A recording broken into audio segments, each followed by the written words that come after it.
The dog hit the fence so hard the chain link screamed. 95 pounds of Belgian Malinois, scar tissue across his muzzle, teeth bared, eyes locked on the woman standing 20 feet away with her hands in her jacket pockets. 12 special operations soldiers scrambled backward. A sergeant knocked over a water barrel getting clear of the enclosure gate. The woman didn't move. Not a flinch. Not a step back. She just stood there, head slightly tilted, watching the dog the way a person watches something they recognize from a long time ago. "Lady," the handler's voice cracked. "I said get back." She ignored him. The dog hit the fence a second time. And then, silence. Like something in the air changed. The animal dropped to a crouch, nostrils working, and made a sound that wasn't a growl. Nobody in that yard understood what they were watching. Nobody except her. If you love stories about quiet strength and justice finally being served, follow my channel all the way to the end of this story. Hit like, and comment the name of the city you're watching from so I can see how far my story has traveled across this world. The order to evaluate the dog had come down on a Tuesday, which was also the day Ava Mitchell's lease expired on her apartment in Kellerton, which was also the day she found out her position at Hargrove Regional Medical Center had been quietly eliminated while she was on a leave of absence she hadn't asked for. 3 things at once, the way bad news usually arrives.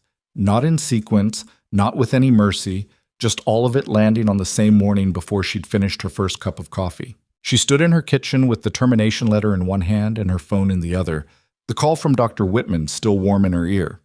Budget restructuring. Departmental consolidation. Your dedication has been valued.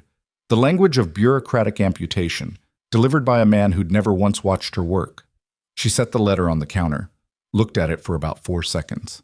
Then she picked up the other call, the one from a number she didn't recognize, a 703 area code, which meant Virginia, which meant military, which meant something she'd been half expecting for years without ever quite admitting it to herself. The voice on the other end was clipped, professional, belonging to someone named Captain Delaney, who said she'd been referred by a program she'd participated in, a canine rehabilitation evaluation, and that her name had come up in connection with an animal currently housed at Iron Creek Special Operations Base outside Redstone Harbor. A Belgian Malinois, 7 years old, former combat dog, multiple overseas deployments, currently under an active euthanasia order pending behavioral assessment. They needed a certified evaluator with a specific background. Her name had appeared on a very short list. "How short?" she asked. "You're the only name on it," Delaney said. She looked at the termination letter again. Outside, Kellerton was gray and wet, the kind of October morning that felt like a forecast for the rest of the season. "When do you need me there?" "Tomorrow? 800. She exhaled slowly. "I'll be there." Iron Creek sat 40 minutes north of Redstone Harbor on a stretch of land that the highway just seemed to forget about. No signs, no visible turnoff until you were almost past it. A narrow access road cutting through a tree line that suddenly opened up into a facility that was considerably larger than she'd expected. Guard post, security protocols, a gate that required 3 separate confirmations before it opened. A young specialist named Okafor met her at the Visitor Processing Center and drove her through the base in a utility vehicle without saying much. She didn't mind. She was watching the layout. Old habit.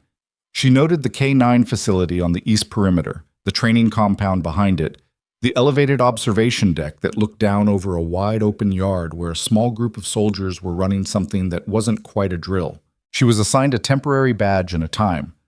0900, main K9 facility, evaluation yard, and pointed toward a small waiting room that smelled like industrial cleaner and burnt coffee.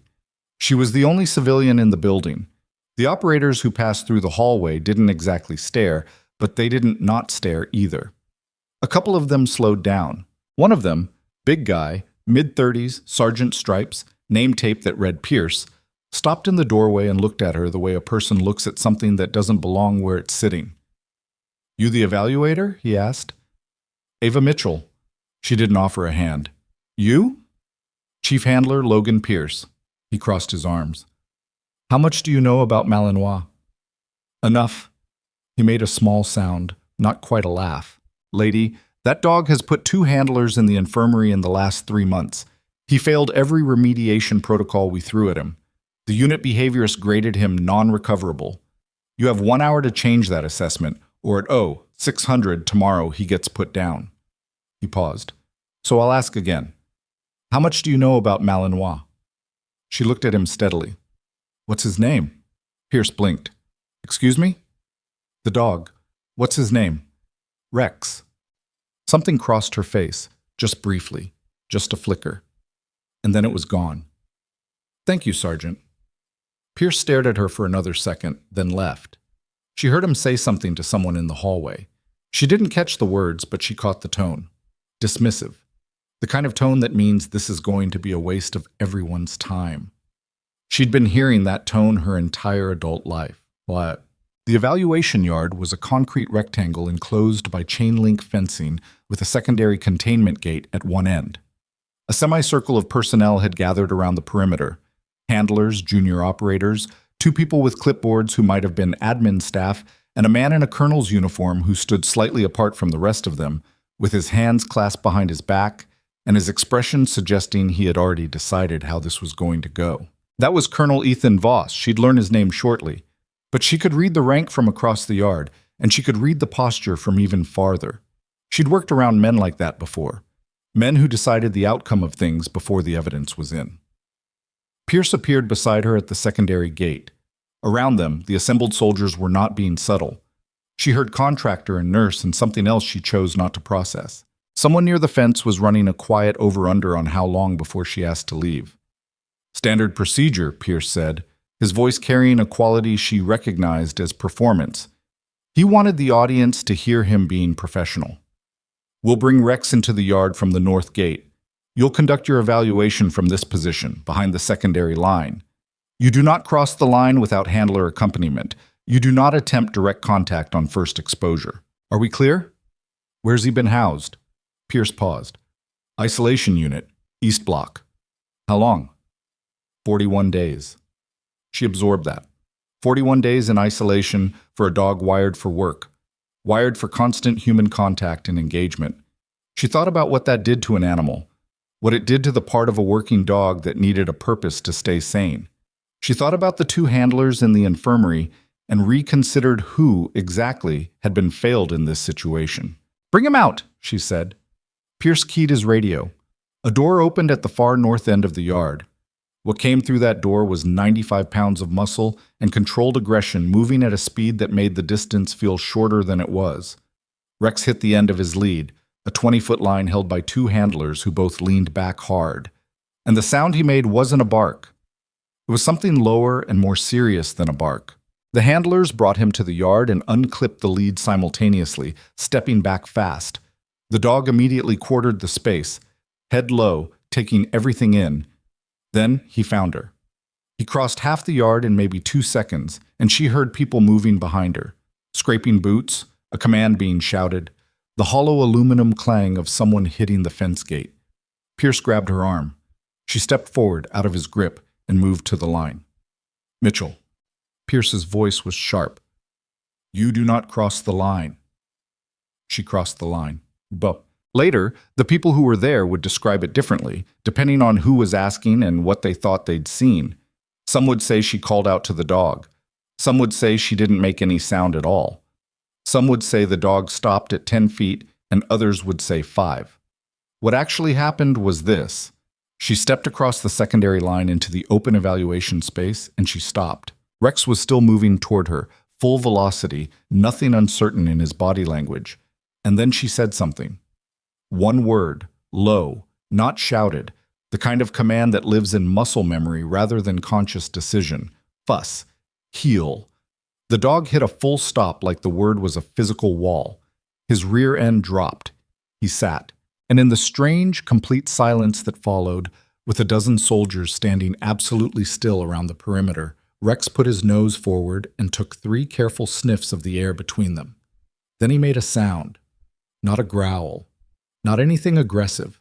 A small, questioning vocalization that sounded, to anyone who knew working dogs well, like recognition. Ava crouched down slowly. She held her hand low and open. The dog came to her in 3 steps and pressed his skull against her palm. Behind her, no one moved. She felt Pierce approach, slowly now, not urgent, and stop a few feet back. What did you just say to him? His voice was different. The performance was gone. An old command. She kept her eyes on the dog. He knew it once. Where did you learn it? She didn't answer that. She was running her hands down Rex's shoulders, checking muscle tone, reading the tension in his frame, the way he oriented his ears. He was stressed. The isolation had done damage. She could feel it in him. But beneath the stress, there was a structure, a trained foundation that had never gone away. Somebody had built this dog right. Somebody had put real time and real care into him a long time ago. She knew who. She stayed down there for nearly 4 minutes, just with Rex, letting him recalibrate. He never broke position. He never showed teeth. He sat against her left knee the way working dogs sit when they're in a state the trainers call settled focus. Not relaxed, not switched off, but contained, purposeful. When she stood up, she turned to face the yard. Pierce was staring at her. The colonel, Voss, had moved closer, arms still behind his back, expression no longer certain. He's not non-recoverable, she said. He's been mishandled. Pierce's jaw tightened. Excuse me? 41 days in isolation, no task engagement, no handler continuity. For a dog with his deployment history, that's not remediation. That's sensory deprivation. He didn't fail your protocols failed him. The silence in the yard had a different quality now. Not the silence of shock, but the silence of people recalculating. Voss spoke for the first time. His voice was measured, the careful diction of someone who'd spent decades controlling rooms. Ms. Mitchell, I appreciate the assessment, but you've been in this yard for 6 minutes. Our behavioral specialist conducted 40 days of observation and evaluation. Your specialist used standard civilian pet training frameworks on a combat-trained animal. She said it without heat, which somehow made it worse. Rex isn't responding to aggression triggers. He's responding to inconsistency. Every handler he's been assigned to over the last 3 months has used different command structures. He's not dangerous. He's confused. Voss studied her. And your recommendation? Restructure his handler program. Reestablish a single point of command consistency. Give him task work within 48 hours. She paused. And cancel the euthanasia order. Something moved through Voss's expression. Not agreement, not anger exactly. Closer to recalibration. He was a man who didn't like being told what he'd done wrong. She could see that. But he was also a man who understood when a room had shifted and this room had shifted. That'll require review, he said. Of course.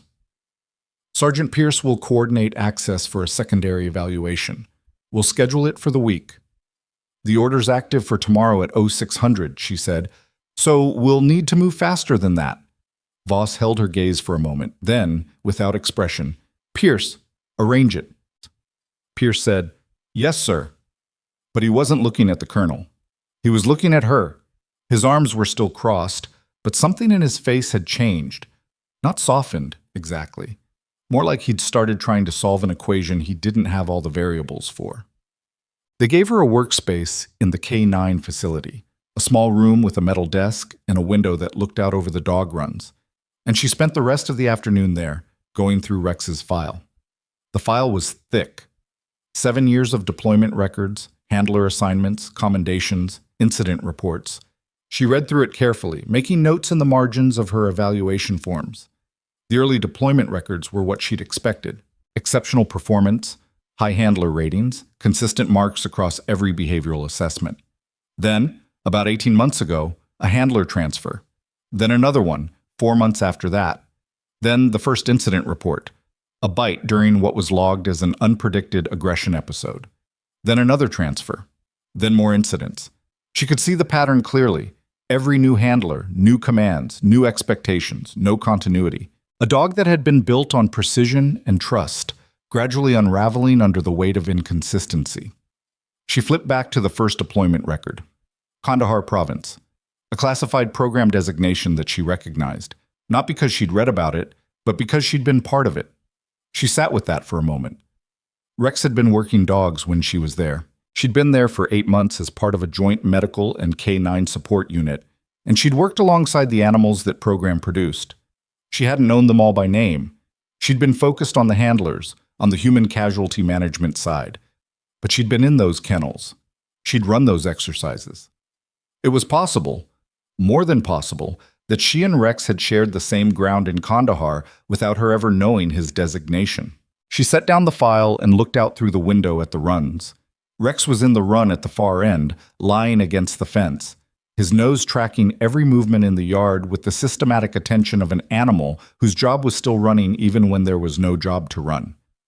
She needed to call her contact, not Delaney, someone else, someone further back in the chain, someone who understood what this dog's history actually meant. But before she could do that, the door opened and Pierce came in without knocking. She looked up. He sat down across from her without being invited, which told her something. He put his forearms on the table and looked at her evaluation form and then at her. "Where did you serve?" he asked. "I'm here as an evaluator, Sergeant." "I know what you're here as. I'm asking where you served." She considered him. Logan Pierce was around 38, she guessed. Combat deployments visible in the way he carried his body.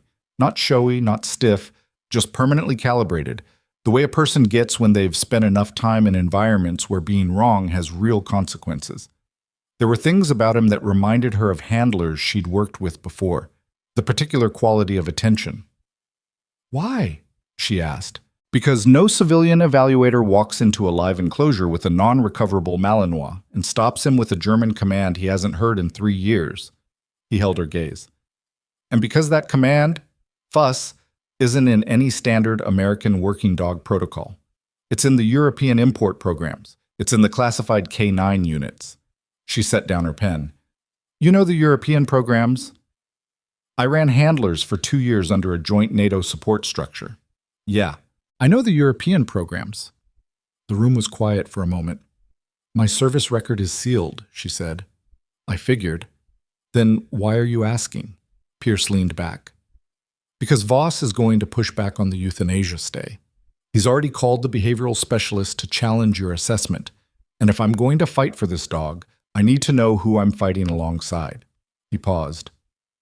"So?" She looked at him for a long moment.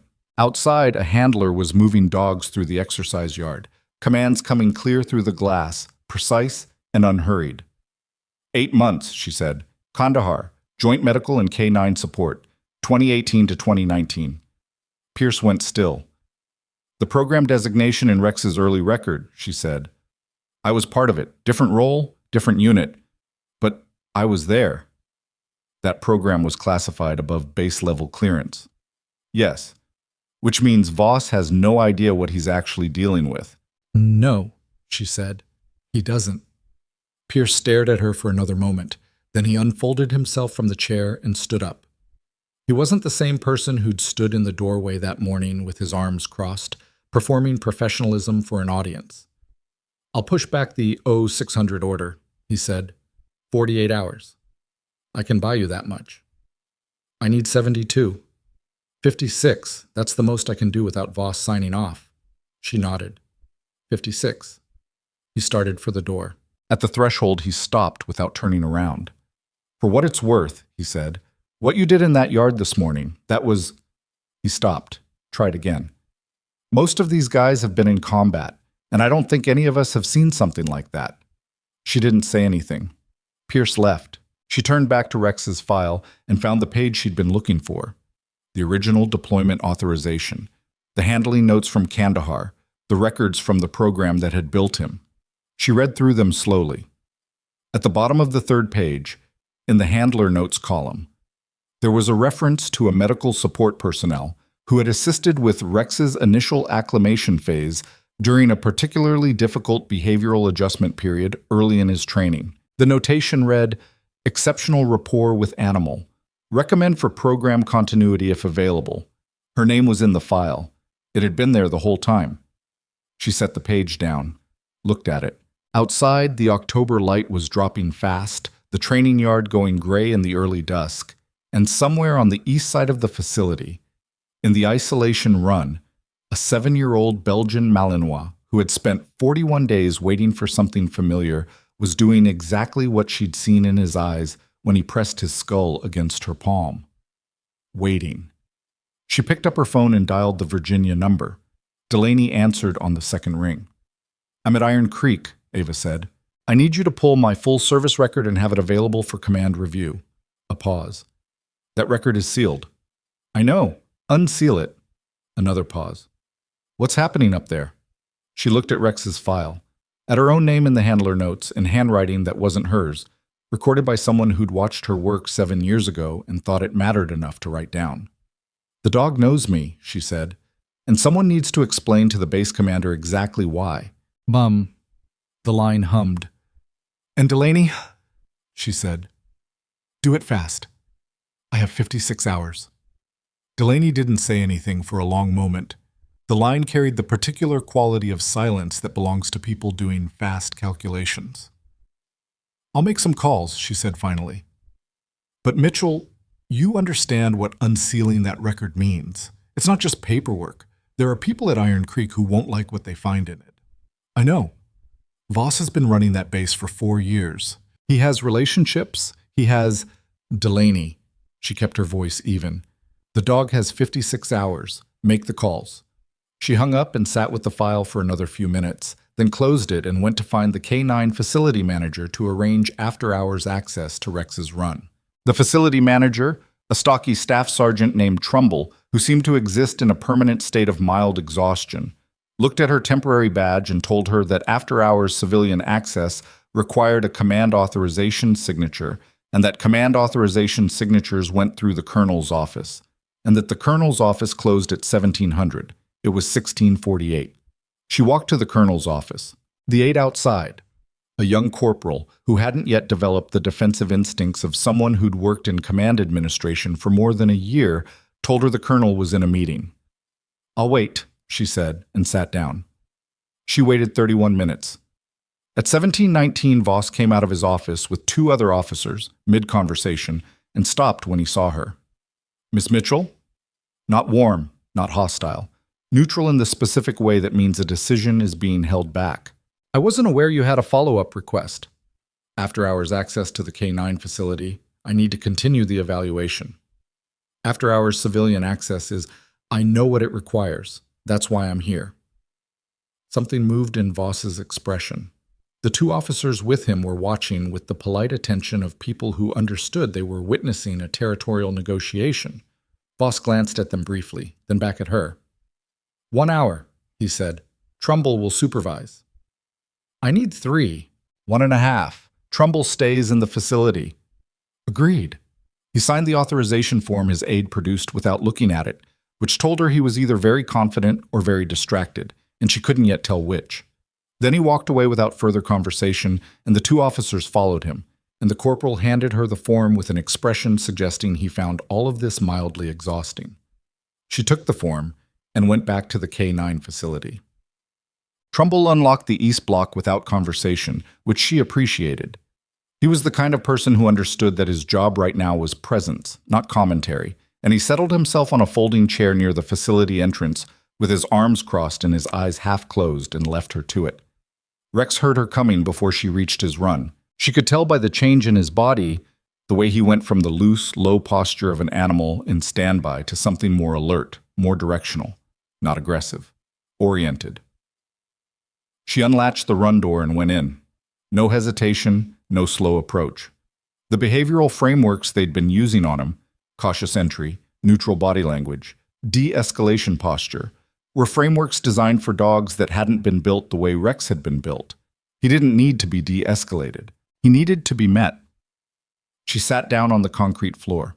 He came to her in about 4 seconds and shoved his nose into her neck, which was not protocol, and she didn't care. She ran both hands through the rough fur behind his ears and felt him exhale, a long, full-body exhalation that seemed to come from somewhere deep and structural, the way an animal breathes out when something it's been carrying finally gets put down. Hey, she said quietly. I know. She stayed with him for the first 40 minutes without attempting any formal evaluation. Just presence. Just contact. She scratched the specific spots on his spine that working dogs always had, the muscle-dense area just forward of the hindquarters where tension accumulated, and felt the rigidity there, the knotted quality of 41 days of stress with nowhere to go. At some point, Trumbull shuffled in the hallway and looked through the run window, and she heard him stop and stand there for a moment before shuffling away again. When she started the formal evaluation, she worked through a command sequence, Not the American English commands in Rex's current file, but the older ones, the European import structure from the program he'd originally trained under. Sitz, Platz, Steh, Voran. Sit, down, stand, go. He responded to every one of them with the precision of a dog who had never forgotten, only been asked to forget. That was the thing nobody had understood about Rex's behavior over the past 18 months.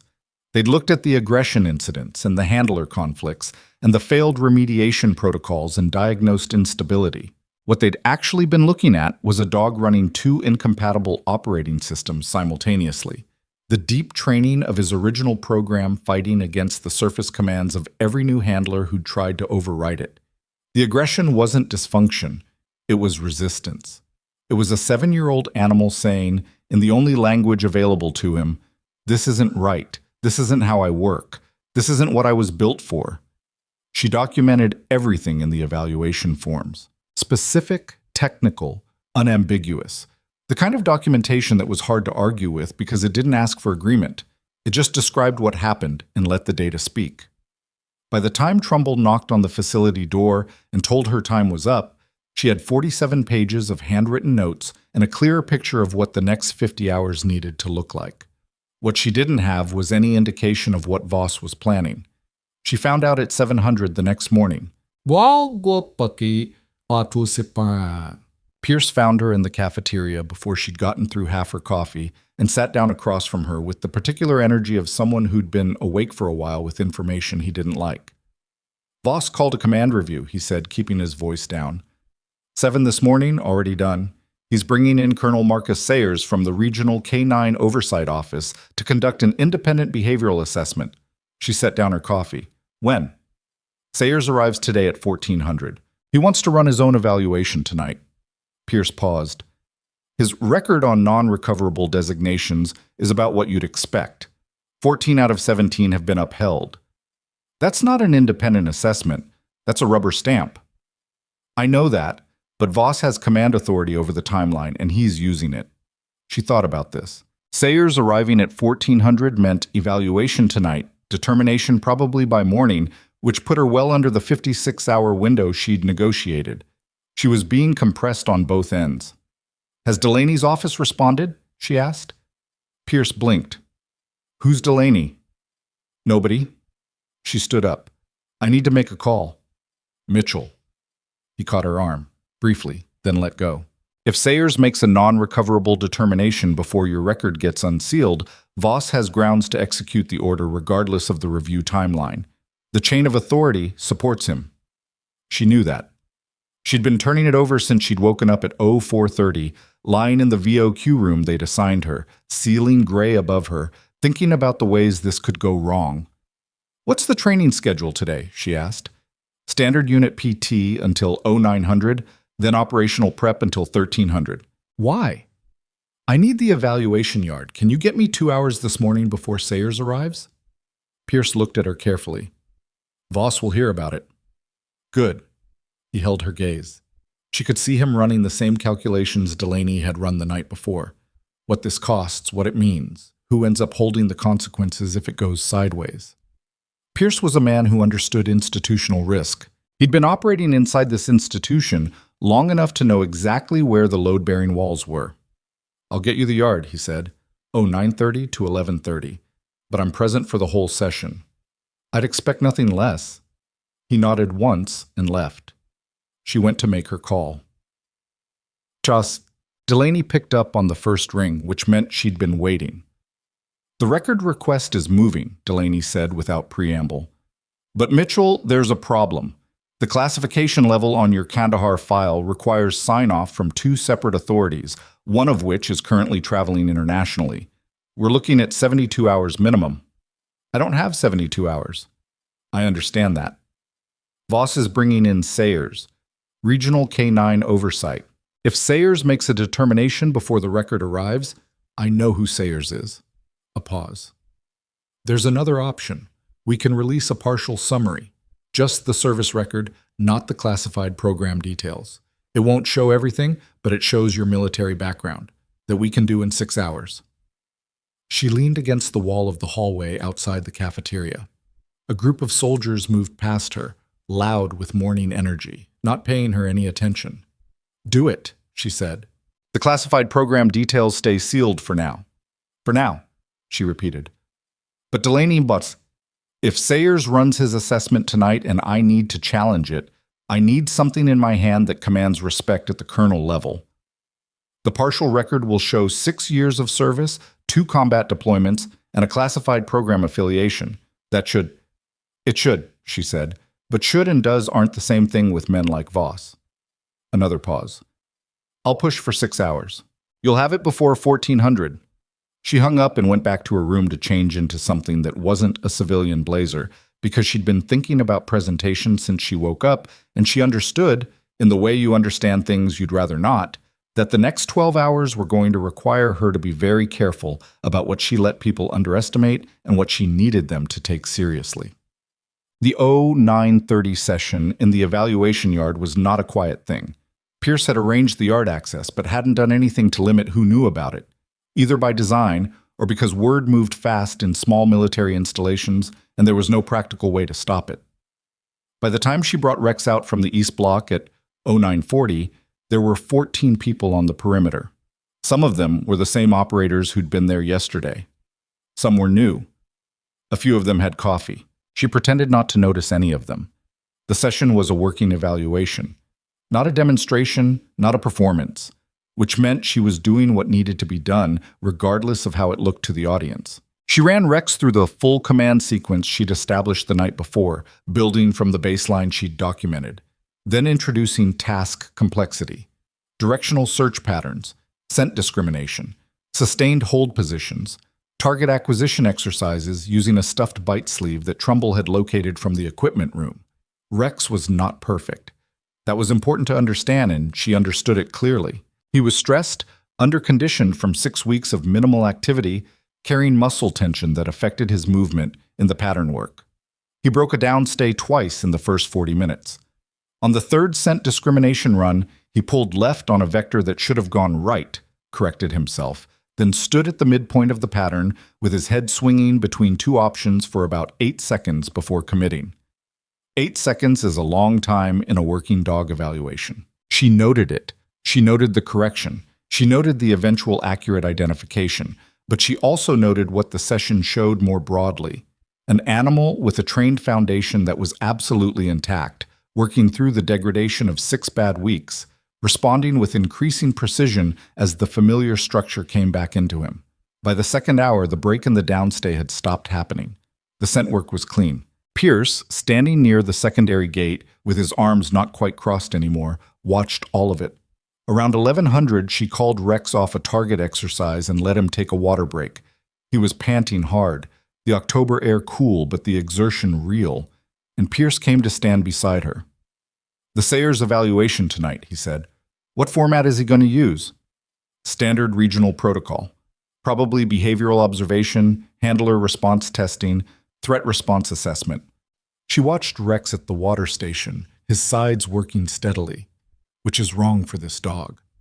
"Obviously, but you can't tell Sayers his protocol is wrong. He's been doing this for 12 years. "I know." "So what are you going to do?" She looked at Pierce. "Request observer status at the evaluation." He was quiet for a moment. "Voss won't like that." "Voss doesn't like most things I do." "Mitchell."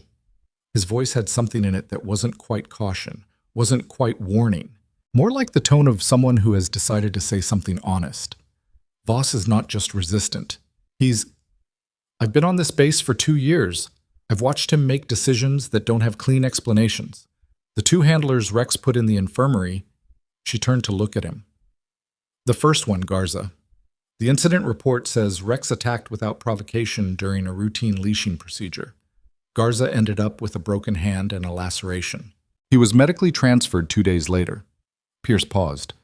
"I talked to Garza before he left. He said Rex didn't attack without provocation. He said he'd been ordered to run Rex through a stress exposure drill that wasn't in his training profile, and that when he tried to implement it, Rex reacted. He said Voss personally approved the drill." She was very still. "That's not in the incident report." "No, it's not." "Garza didn't file a complaint?" He was 22 years old and being medically separated with full benefits and a transfer to a comfortable posting in Georgia. Pierce looked at Rex, who had finished drinking and was sitting with his head up, watching them. He wasn't going to file a complaint. She turned this over. Voss ordering stress exposure drills on a dog not profiled for them. 2 handlers in the infirmary. A euthanasia recommendation from a behavioral specialist who, she'd noticed reading the file, had been credentialed through a program that Voss had personally brought to the base. The second handler, she said, Moreau. Same story, different drill, same category. Voss approved it. Moreau got hurt, Rex got flagged as non-recoverable, and the euthanasia order got filed within 72 hours. Pierce's jaw was set. I tried to raise it through informal channels 3 weeks ago. I was told it was outside my scope of authority. She absorbed this. The shape of what was happening here was becoming clearer, and clearer was not always better. Clearer sometimes meant more complicated. Why are you telling me this now? She asked. Pierce was quiet for a moment. Because yesterday morning I thought you were a contractor who was going to get hurt and cause a paperwork problem. He looked at her directly. I was wrong about that. And I figure if someone's going to go after Voss on this, they should know what they're actually walking into. Behind them, the morning was moving, the sun working against the cloud cover with limited success. Somewhere across the base, a vehicle started. Normal sounds, normal day. She thought about the 47 pages of notes in her room and the partial service record that Delaney was going to deliver before 1400, and the man arriving at 1400 with a 14 out of 17 track record for upholding euthanasia designations. Get me that observer status for tonight, she said. Pierce looked at her for a moment longer. Then he nodded and went to make that happen. Sayers arrived at 1348, 12 minutes early, in a vehicle that also contained an aide and a person introduced as his evaluation specialist, a compact, unsmiling woman named Hendrick, who carried her clipboard with the authority of someone who'd been correcting other people's work for a long time. Ava was standing in the K9 facility corridor when they came through, and she saw Sayers register her presence in the way senior officers register the presence of people they weren't expecting in spaces they've already mapped. A brief check, a question forming, then something dismissive sliding over the question and closing it off. He was around 55, silver rank insignia, over, the kind of bearing that had calcified into posture somewhere around his mid-career and was now just the shape of him. Voss met Sayers in the facility entrance, and they did the back-channel catch-up of 2 men who knew each other. Not warmly, but with the specific ease of people who've attended the same meetings for a long time. Ava watched this from 12 feet away and made certain Voss saw her watching. He acknowledged her with a fractional nod.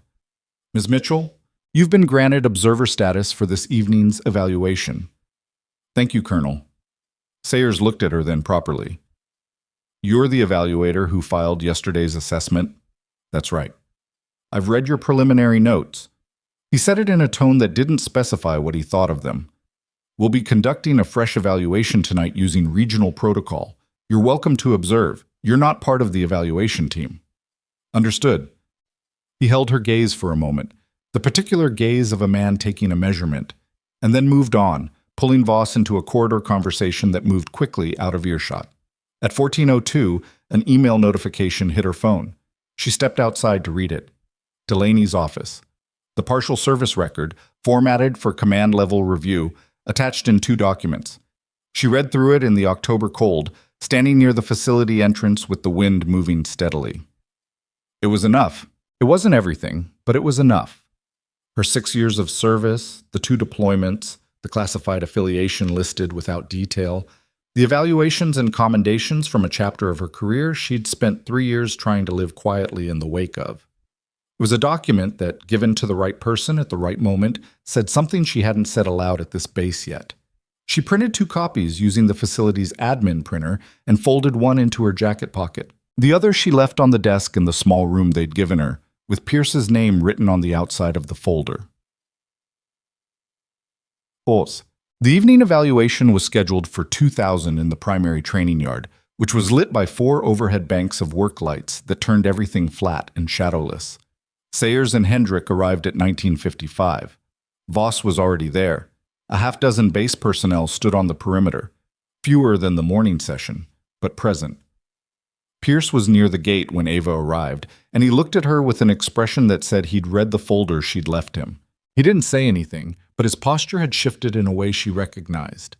The subtle reorientation of someone who's been operating with partial information and has just received the rest of it.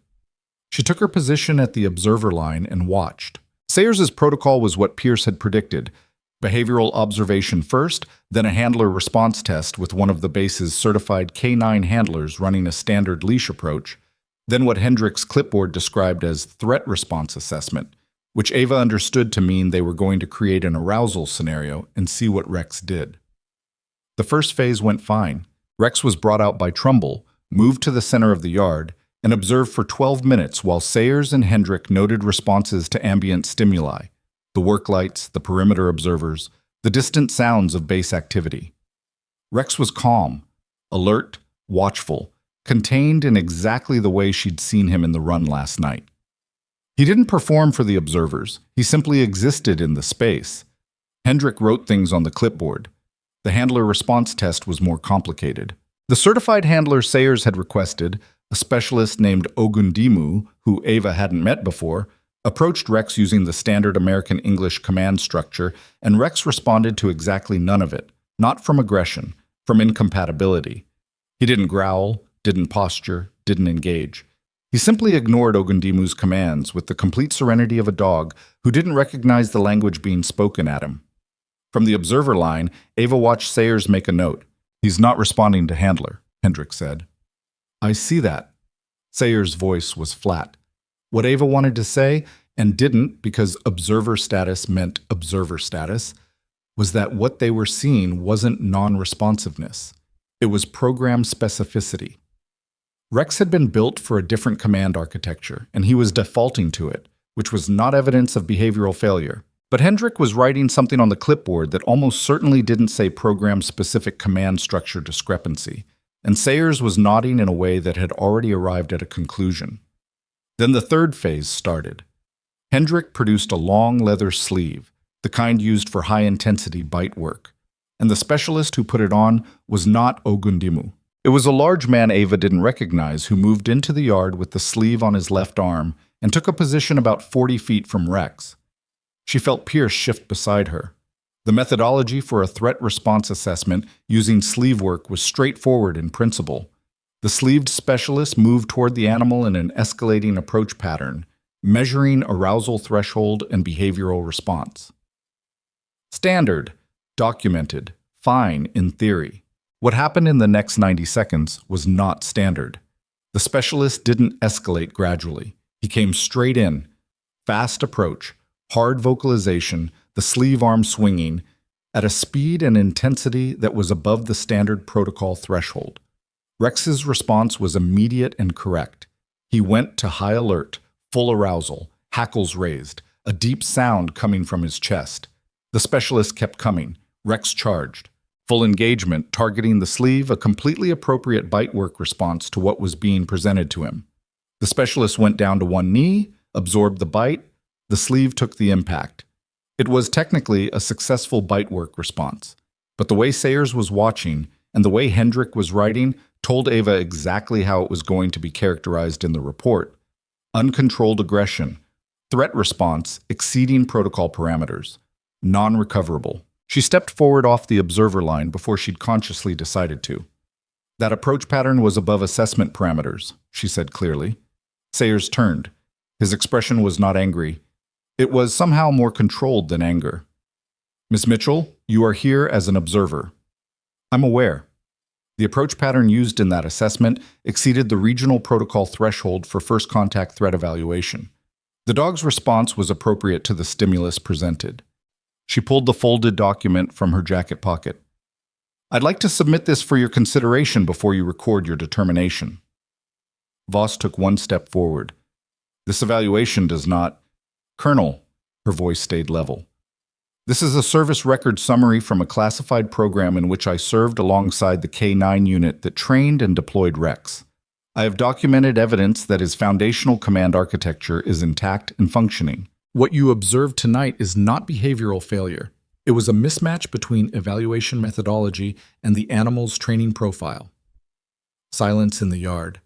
Sayers looked at the document in her hand. He didn't reach for it immediately. He was a careful man, and careful men didn't reach for things without knowing what reaching would mean. The approach velocity in that final phase, Pierce said, from behind her, his voice carrying across the yard, measured, professional, the voice of a man who had decided to step off his own line, was above parameters. I can confirm that from this position. That assessment was not conducted within standard protocol. Sayers looked at Pierce, then at the document in Ava's hand, then at Voss. Voss's expression was the expression of a man watching something he'd arranged very carefully beginning to tilt. Sayers reached out and took the document. He read it in the flat work light, and the yard was quiet enough that Ava could hear the paper between his fingers. She watched his eyes move down the first page. Stop, move back up, reread something. Then he looked at her with the specific quality of attention that belonged to someone who had just found something they weren't expecting in a place they'd been certain was empty. Captain Delaney's office issued this, he said. This afternoon. The classified program affiliation listed here. He stopped, looked at Voss. Something moved between them, fast, wordless, the kind of exchange that happens between people who understand what a particular document means and don't want to say it in front of an audience. Colonel, I'd like to conduct a private review of this evaluation's methodology before I record any determination. Voss was still. His face had gone to a quality she hadn't seen from him before. Not anger, not dismissal. Containment. The expression of a man holding something very tightly so it doesn't show. Of course, he said. Sayers handed the document to Hendrik. Hold the determination. No record submitted until further notice. Hendrik, for the first time, looked uncertain. She took the document. On the perimeter, the base personnel were watching with the focused attention of people who understood that what they were seeing was not normal, even if they couldn't yet say precisely what it was. Rex, in the center of the yard, had settled. He was sitting at the point where the assessment had ended, the sleeve work done, his breathing returning to baseline. His eyes were on Ava. Pierce came to stand beside her and said nothing. Sayers and Voss were moving toward the facility entrance, heads bent, voices low, and Hendrik followed with the clipboard and the folded document that contained 6 years of a life Ava had never planned to explain in a lit training yard in October. That was not, Pierce said quietly, how he expected tonight to go.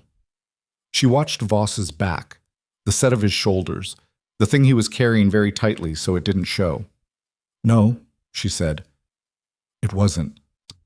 What she didn't say, because she was already thinking through the next problem, the next compression, the next move in something that had stopped being a dog evaluation and become something considerably more complicated, was that she knew Voss well enough by now, from 48 hours of watching him operate, to know that a man like him didn't absorb a setback and recalibrate. He pressed harder, which meant that whatever he was saying to Sayers in that corridor, in that low, urgent voice with his shoulders set like that, whatever he was arranging right now, tonight, while she stood in a lit yard with the cold coming down and Rex watching her from 15 feet away, it was not a retreat. Her phone buzzed, a number she didn't recognize. Not Virginia, a different area code, a different origin, and when she opened the message, there were 6 words and then an attachment that loaded slowly in the base's limited cellular coverage. The 6 words were, "You need to see this now." The attachment was a photograph. It took 11 seconds to load fully, and when it did, she looked at it for a long time. The yard was still around her. Pierce was saying something she wasn't hearing. The photograph showed a document, a command authorization, a signature at the bottom that she recognized, and a date. Not from the past 18 months, not from the handler incidents or the remediation failures or the non-recoverable designation, but from 3 months before Rex had ever been assigned to Iron Creek. Someone had been planning this before the dog even arrived. Pierce was saying her name. She heard it from a distance, the way you hear things when your brain is working too fast on something else to spare attention for sound. She was still looking at the photograph, the document on the screen, the signature at the bottom, the date that preceded Rex's arrival at Iron Creek by 93 days. Mitchell. Pierce's hand on her arm, not grabbing, just contact. What is it? She turned the phone so he could see it. He looked at it for a long moment. She watched his face do the same thing her face had done. The initial reading, the reread, the moment of calculation where the pieces that hadn't fit before started finding their arrangement. "That's a transfer authorization," he said. "Yes." "Voss's signature?" "Yes." "Dated 3 months before Rex was assigned here." He looked up. Rex wasn't transferred to Iron Creek because he needed rehabilitation. "He was transferred here," she said, "because Voss requested him." The work lights were still on over the empty yard. Rex sat in the center of it, watching them with the steady patience of an animal accustomed to waiting for humans to catch up. Across the facility, Voss and Sayers had gone inside. The perimeter personnel had begun to drift, the evening's entertainment apparently over, nobody yet understanding that the evening was not over. She looked at the number that had sent the photograph. Still unrecognized. She typed back, "Who is this?" The reply came in under a minute. "Garza, former handler. Moreau gave me your number. I've been holding this for 3 months, waiting for the right moment. I think this is it." She exhaled slowly. "Garza has documentation," she said to Pierce. "He's been holding it." Pierce's jaw tightened. "He told me he didn't have anything when I—" He stopped, recalibrated. "He didn't know who you were when I asked. He didn't know if I was—" He stopped again. He was protecting himself. "I know." She was already typing. "I need everything you have. Tonight. Already sent. Check your email." She opened her email standing in the cold yard with Rex watching and Pierce looking over her shoulder. 4 attachments. The transfer authorization she'd already seen. A handler incident report, Garza's original, unedited, the version that wasn't in Rex's file, describing in flat procedural language the stress exposure drill Voss had ordered and the specific commands used to escalate Rex past his behavioral threshold. A medical report from the base infirmary that contradicted the official incident log in 2 specific places, and a 4th document that she had to read twice to be certain she was understanding correctly. It was an internal communication. Voss to the base behavioral specialist, the one who'd recommended Rex for euthanasia, dated 11 days before the specialist had begun his formal evaluation. The language was careful, bureaucratic, lawyered in the way of someone who understood institutional paper trails. But the meaning was not ambiguous. Voss had told the specialist what conclusion he needed before the evaluation started. "He orchestrated the whole thing," Pierce said. His voice was controlled, but only just. The handler injuries, the failed remediation, the non-recoverable designation, he built it from the start. "He needed Rex gone," she said. "The question is why?" She looked at the transfer authorization again. Rex had come from a joint special operations support facility in Nevada, a facility with a different command structure, different oversight, a different reporting chain than Iron Creek. A dog with Rex's program history, with his classified deployment record and his intact training architecture, was also an animal with an intact memory. Working dogs didn't testify, but they also didn't forget the environments and people and operational contexts that had built them. She didn't know yet what Rex knew, but Voss apparently couldn't afford the risk. Pierce said, "We need to get this to Sayers before Voss finishes whatever he's telling him in there." "Sayers is Voss's peer," she said. "Going to Sayers with this means Sayers has to decide whether to act on it or protect the institution. That's not a guaranteed outcome." "Then who?" She thought about Delaney, about the 2 authorities required to unseal her full classified record, one of which was currently traveling internationally and therefore unavailable through normal channels. About what normal channels meant in a situation that had stopped being normal roughly 48 hours ago. She typed one more message to Garza. "Is this everything?" His reply. "There's more, but I need to send it through a secure line. I've been in contact with the Inspector General's office for 2 weeks. They're already looking at Iron Creek. They just needed documentation." She read that 3 times. The IG's office. Already looking. She was not the only person who'd been working this problem. She didn't go back inside the facility. She went to the VOQ, sat at the small desk, and spent 40 minutes organizing everything into a coherent sequence. Garza's documents, her own evaluation notes, the partial service record, the photograph, and then she called Delaney and explained what she had. Delaney was quiet for a long time after she finished. "The IG involvement changes the timeline," Delaney said finally. "I know. If If they're already building a case, submitting independently could... Delaney. Rex has until 0600. Sayers hasn't formally withdrawn the evaluation. He's only delayed the determination. If Voss gets to Sayers tonight with enough institutional pressure, the determination goes through before the IG has anything actionable.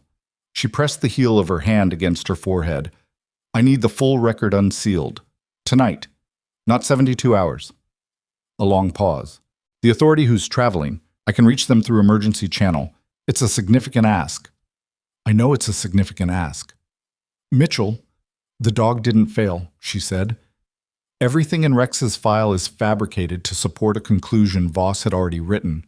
I have documentation. I have a former handler with direct evidence of command interference. And I have an animal sitting in an isolation run right now that is completely operational and has done nothing to justify an execution order except belong to a program that a colonel with something to hide wanted buried. Her voice stayed even. Barely. Make the ask. The line was silent for long enough that she thought the call had dropped. Then, I'll call you back in 20 minutes. She sat in the small room and did not do anything for 20 minutes. This was harder than it sounds. She had learned, in the field, in 2 combat deployments, in the long months of medical work in environments where waiting was the most dangerous thing because it gave your mind space to run all the outcomes. That sometimes the only useful thing was to sit with what you couldn't control and not burn energy pretending otherwise. Rex was 50 yards away in the East Block. Voss was somewhere on this base having a conversation she couldn't hear. Garza was on a phone in whatever city he'd landed in after his medical transfer, having spent 3 months holding evidence he hadn't known how to deploy. And somewhere in an airport or a hotel or a car on a foreign road, a person with the authority to unseal a classified file was either answering Delaney's emergency call or not. She waited. Her phone rang at minute 23. The record is being unsealed, Delaney said. Fee, full access. It'll hit the command system within the hour. I'm also submitting directly to the IG case officer. A pause. Mitchell. What you have from Garza? The internal communication from Voss to the behavioral specialist. That's not a minor infraction. That's command fraud. I know. When this breaks, it breaks fast. You need to be prepared for Voss to move before the documentation is fully processed. She was already standing. How fast? Within the hour, I said. But Voss may have eyes on the command system. If he sees the record access request go through, she was already moving. She found Pierce in the K9 facility corridor and told him in 60 seconds what was coming. He listened without interrupting, which she'd learned was his way. He took information in and processed it internally and came out the other side with decisions already made. The euthanasia order, he said. If Voss wants to move it up, he'd need to override Sayers' hold on the determination. He has command authority to do that. Does he have the personnel? Pierce's expression sharpened. The Trumbull won't. The other facility staff, Ogundimu maybe, 2 or 3 of the junior handlers.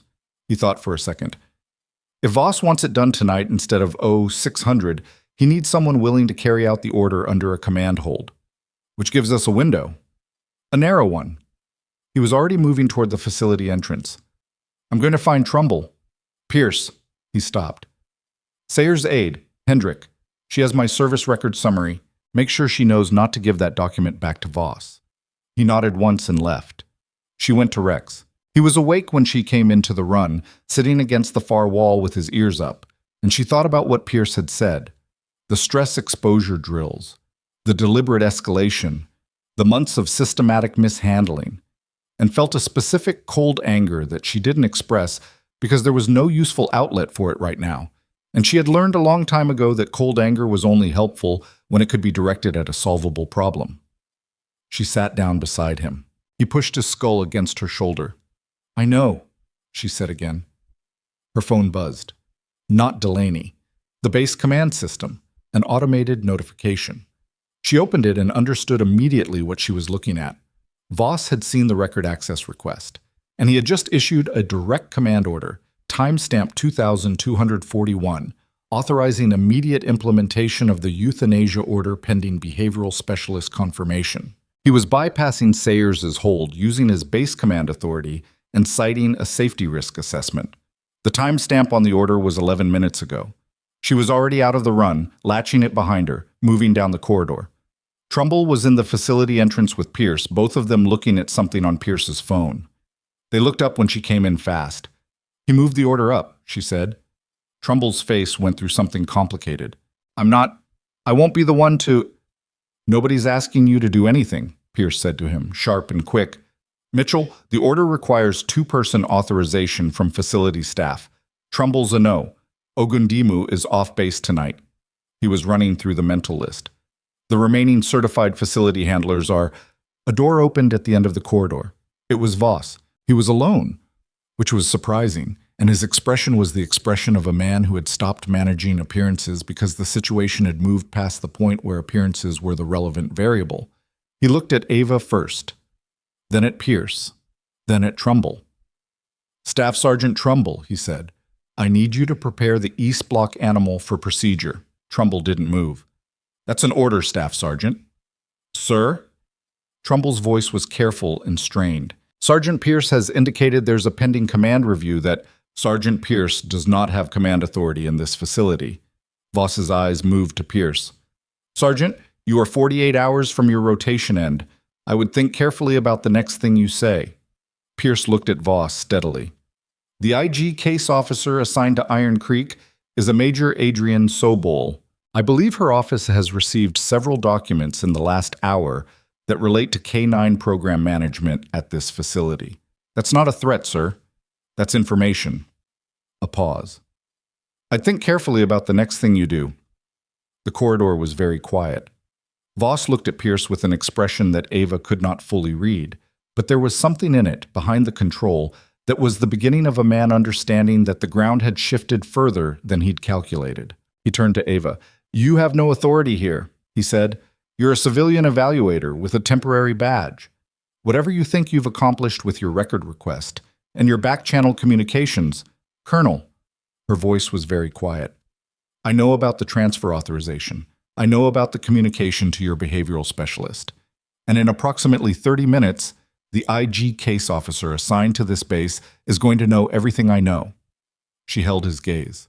"The question you should be asking yourself right now is not how to stop that. It's whether carrying out this order tonight is the thing you want added to the documentation when the full review begins." Voss's jaw was set. His hands were at his sides. The thing about men like Voss, she had learned, not from this base, not from him specifically, but from years of working in environments where men with authority and something to hide made decisions in corridors like this one, was that they had two modes when the wall appeared in front of them. Some of them stopped. Some of them accelerated. From somewhere outside, a vehicle pulled up to the facility entrance. Headlights swept through the narrow window above the door. Then another vehicle. Then a third. Pierce looked at the window, then at her. She had not called anyone to come to this facility tonight. Delaney was in Virginia. Garza was wherever he was. She had sent documents to the IG case officer's office through Delaney's channel, and she had expected that to move through the slow machinery of institutional process. She had not expected vehicles at 22:52 on a Tuesday night. The facility entrance door opened. The woman who came through it was in uniform, mid-40s, and she carried herself with the specific efficiency of someone who had been awake for a long time and intended to remain so. Her name tape read Sobol. Behind her, 2 additional personnel. Behind them, a silence that pressed against the walls of the corridor.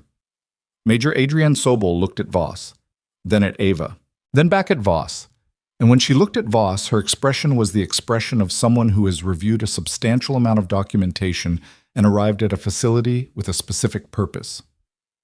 "Colonel Voss," she said, "I'm going to need you to step away from the K-9 facility." Voss did not move immediately. For a moment, 2 seconds, maybe 3, he stood in that corridor with everything he'd built at Iron Creek arranged behind him and the wall fully visible in front of him, and Ava watched him decide. He stepped back. Sobol turned to Ava. "Ms. Mitchell," she said, "I've read your evaluation documentation and the materials submitted through Captain Delaney's office." A pause, precise and deliberate. "I have some questions. But first, is the animal secure?" "Yes," Ava said. "Good." Sobol glanced at the corridor behind her, at the 2 personnel who'd come in with her, and something passed between them, that was operational and quiet. Then she looked back at Ava. I also received a full unsealed service record from a classified program, cross-referenced with the K9 transfer documentation and the internal communication between Colonel Voss and the base behavioral specialist. She paused again. The euthanasia order is suspended pending full IG review, where relief was not the right word for what Ava felt. It was more complicated than relief, more physical. The particular sensation of something that has been held very tightly, finally being allowed to unclench. She nodded once. Sobol turned to her two personnel and said something in a low voice, and they moved toward Voss with the unhurried certainty of people who understood exactly what their job was right now. And Voss, who had commanded this base for 4 years, who had built a case file on a dog to conceal something he couldn't afford to have found, who had ordered stress drills and written conclusions before evaluations and signed transfer authorizations 3 months before an animal arrived. Voss stood in the corridor and watched his authority walk out the door in front of him. One of Sobol's personnel said, "Sir, we'd like you to come with us." Voss said nothing. He went. Sobol turned back to Ava. "I said I have questions." Her voice was not warm exactly, but it was direct in a way that Ava found she could work with. "Starting with your full classified program history and its relationship to this animal." She glanced toward the East Block. "But there's something I need you to see first, something that came in with the documentation that I don't fully understand." She held out a tablet. On it was a document Ava hadn't seen before. A file from the Nevada facility, Rex's origin base, marked with a classification level that made the partial service record she'd sent Sayers look like a library card. It was Rex's full program history, not just his deployment record, his origin record. And in the program designation at the top, the classified program he'd been built under, the one that had sent him to Kandahar, the one that had put him in the same operational theater as Ava Mitchell in 2018, there was a case number she recognized, because it was also in her own classified file. Not as a supporting program, not as an adjacent operation, as the same program. She looked up at Sobol. "Ms. Mitchell," Sobol said carefully, "how well did you actually know this dog?" The question hung in the corridor like something physical. Ava looked at the tablet, at the case number, at the program designation that connected Rex's origin record to her own classified file, not as parallel programs, not as overlapping operations, but as the same single program with the same single funding source and the same single command authorization chain. She had believed for 6 years that her role in Kandahar had been medical support attached to a K9 unit. Adjacent, contributory, not central. The case number said otherwise. "How well did you know this dog?" Sobol repeated, and the question was not rhetorical. She was watching Ava with the focused patience of someone whose job required reading the difference between a person thinking and a person deciding whether to speak. "I need to see the full origin record," Ava said. Sobol took the tablet back and pulled up a second document, swiped it across, handed it back. "Page 3, the handler assignment matrix." Ava found page 3. The handler assignment matrix was a table, program designation, deployment phase, assigned handler, secondary personnel, medical support. She ran her eyes down the columns. Her name appeared 4 times, not as medical support, as secondary handler, cross-trained, evaluated for primary program continuation. She had spent 8 months in Kandahar, believing she was there to treat handlers and assist with dog care in a supporting capacity. The program records described a different role, one she had been placed in deliberately, trained into incrementally, evaluated against criteria she hadn't known she was being evaluated against. She had been building a relationship with Rex for 8 months in 2018 and 2019 without understanding that the relationship was the point. "They were building a backup handler profile," she said. "That's how we read it," Sobol said. "If your primary handler went down, injury, KIA, incapacitation, the program needed someone who could maintain operational continuity with the animal, someone Rex already knew, someone he'd accept commands from in a high-stress environment." She paused. "You were that person. You just weren't told." The corridor was quiet, except for the building's ventilation system and the distant sound of base activity filtering through the walls. Pierce was standing 6 feet away, and she could feel him processing this the same way she was. The slow, restructuring quality of understanding something that changes the shape of what came before it. Voss knew, she said. It wasn't a question. That's what we need to establish formally. But the transfer authorization, the one dated 3 months before Rex arrived here, was filed with a specific program notation that references your civilian employment record at Hargrove Regional, in Kellerton. Sobel's voice was precise. Voss knew where you were and what you were doing before Rex ever left Nevada. The termination letter on her kitchen counter, the budget restructuring, the departmental consolidation. He had me removed from my position, Ava said. Possibly. That's also under review. Sobel took the tablet back and tucked it under her arm. Ms. Mitchell. Right now, Colonel Voss is being detained for preliminary questioning. That process will take several hours. What I need from you tonight is a full debrief on your Kandahar service beginning from the program origin and including every interaction you can document with this animal. She glanced toward the East Block. Tomorrow morning, I'm going to need you to demonstrate what you've established with Rex in a formal evaluation setting. A real one, with IG observers present. Because the euthanasia order is suspended, but it isn't closed, and the base legal office is going to require a documented behavioral determination from a qualified evaluator before I can shut it down permanently. What time tomorrow? 0800. 7.5 hours. Agreed. Get some sleep, Sobel said, with the tone of someone who understands the advice is probably going to be ignored. My team has the facility. She didn't sleep. She spent 2 hours in the debrief room with Sobel and one of Sobel's personnel, a quiet, precise captain named Wexler, who took notes with the systematic thoroughness of someone who had done this many times, going through everything she remembered from Kandahar. The chronology, the handler relationships, the specific sessions with Rex and the other program animals, the evaluations she hadn't known were evaluations. She talked until her throat was dry, and the institutional coffee in the paper cup in front of her had gone completely cold. Sobel asked careful questions. She didn't push, didn't lead, just opened spaces and let Ava fill them. Wexler wrote without expression. At 1:30, she was released and went to her VOQ room and lay down without changing clothes, and stared at the ceiling doing what she'd told herself not to do. Running the outcomes, mapping the variables, trying to find the version of tomorrow morning where something else went wrong. The problem with intelligence and operational experience was that it made you very good at imagining failure. She knew exactly how many things could still go sideways before 800. Voss had allies on this base who hadn't been detained. The base legal office was an institutional entity with its own momentum and its own interests. Sayers hadn't formally withdrawn his evaluation, only delayed it, and Sayers answered to a regional command structure that Sobel's authority might not fully reach. And Rex was 7 years old, physically stressed from 6 weeks of confinement, carrying the neurological weight of 41 days in isolation. She had seen his recovery over the past 2 days, seen the precision coming back into him, seen the trained architecture resurface. But what she was going to need to demonstrate at 800 wasn't just behavioral stability. She was going to need to show an IG observer and a base legal representative that this animal was not only non-dangerous but operationally functional.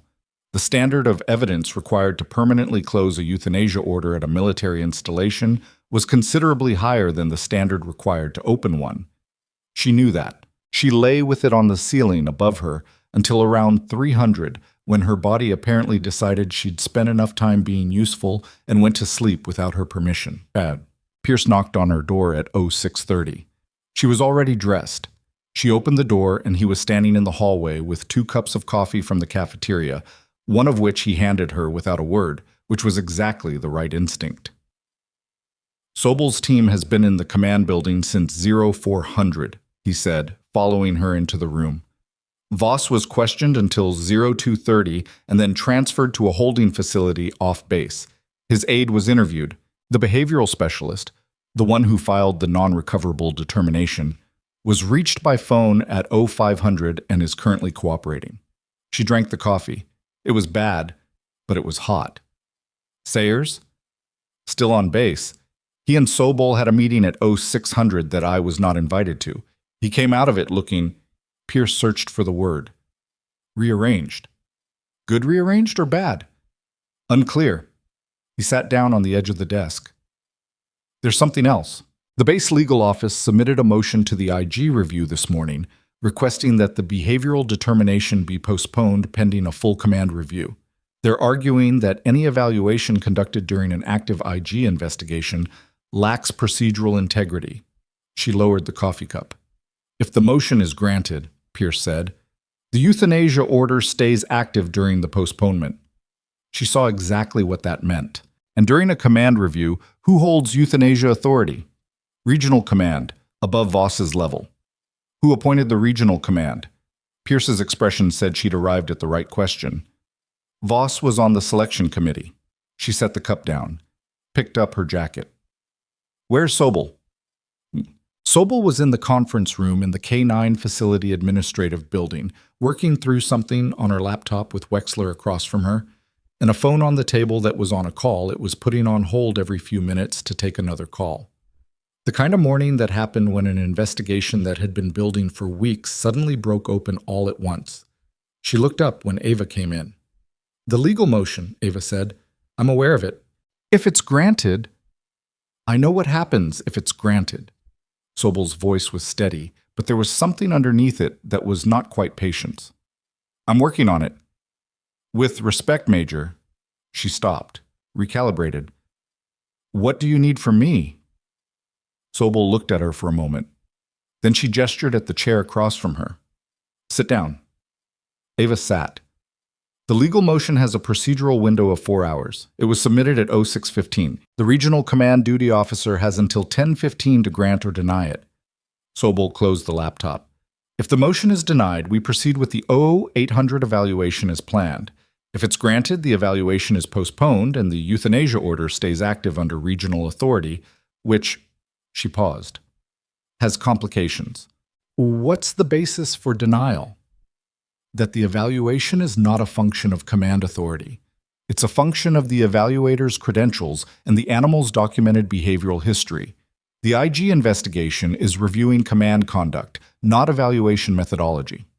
They're separate processes. Sobel leaned forward slightly. The argument holds, but the duty officer this morning is a lieutenant colonel named Harwick, who served under Voss at his previous posting. The shape of it was very clear. So it's not a legal question, Ava said. It's a relationship question. For the next 4 hours, yes. Wexler's phone buzzed. He looked at it, then at Sobel. Garza's on. Sobel took the phone, listened for 30 seconds, said, understood, and sent it directly to Wexler, and hung up. She looked at Ava. Garza has one more document. He held it back because he wanted to verify its chain of custody before submitting it to the IG. What is it? A direct communication between Voss and Harwick, dated 6 weeks ago, discussing the wreck situation. Sobel's expression was controlled, but something in it had sharpened considerably.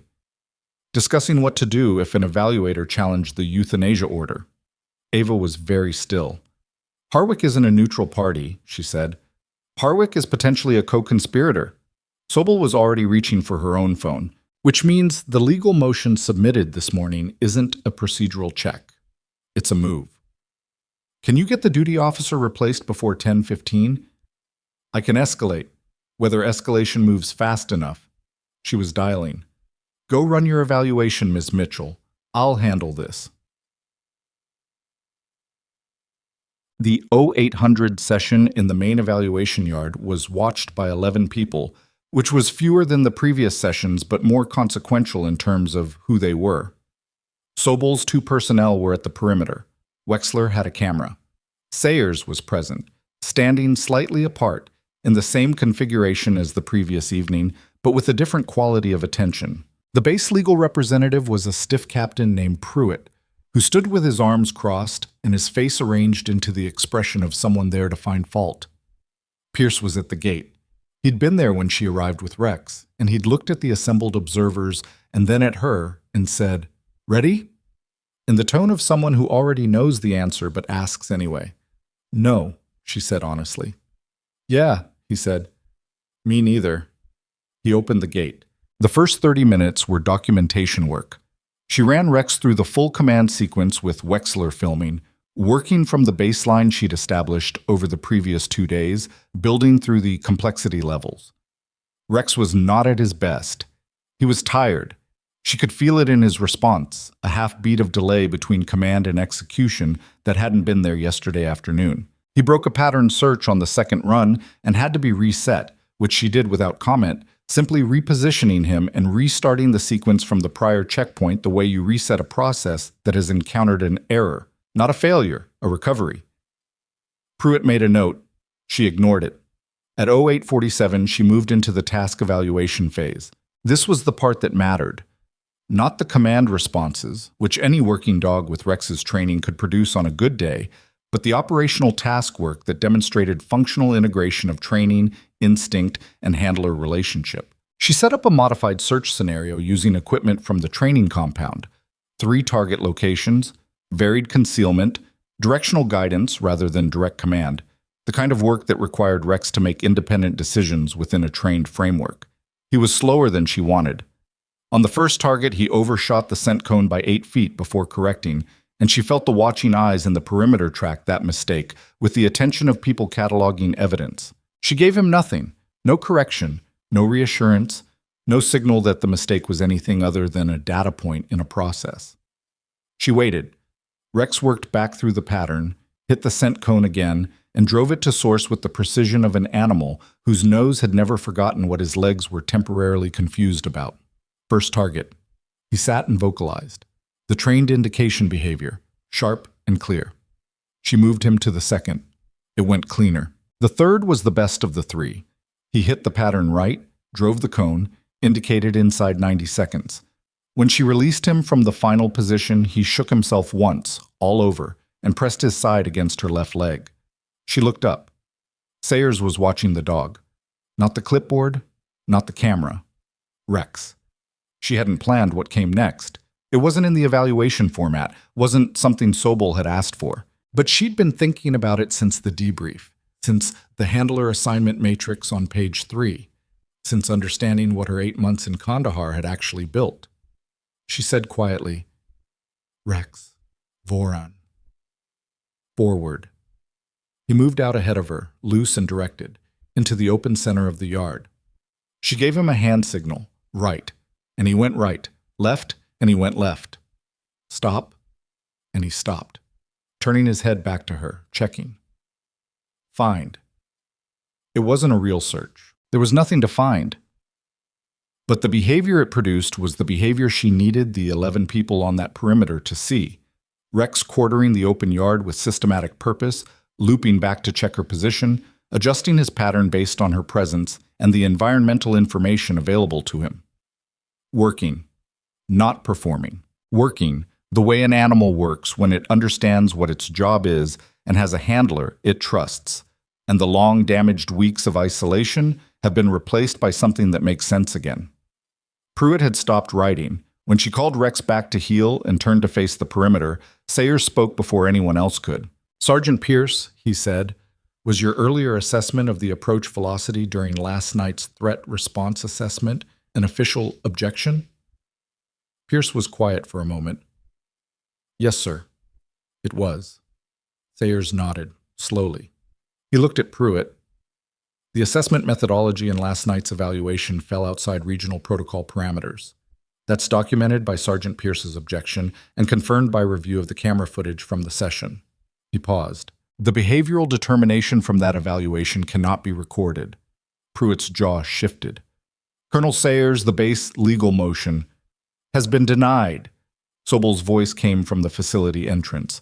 She walked into the yard with her phone in her hand and her expression carrying the specific quality of someone who has been on the phone for 3 hours and has achieved what they needed to achieve. Lieutenant Colonel Harwick recused himself from the duty officer role at 0923 due to a conflict of interest identified in documentation submitted to the IG office this morning.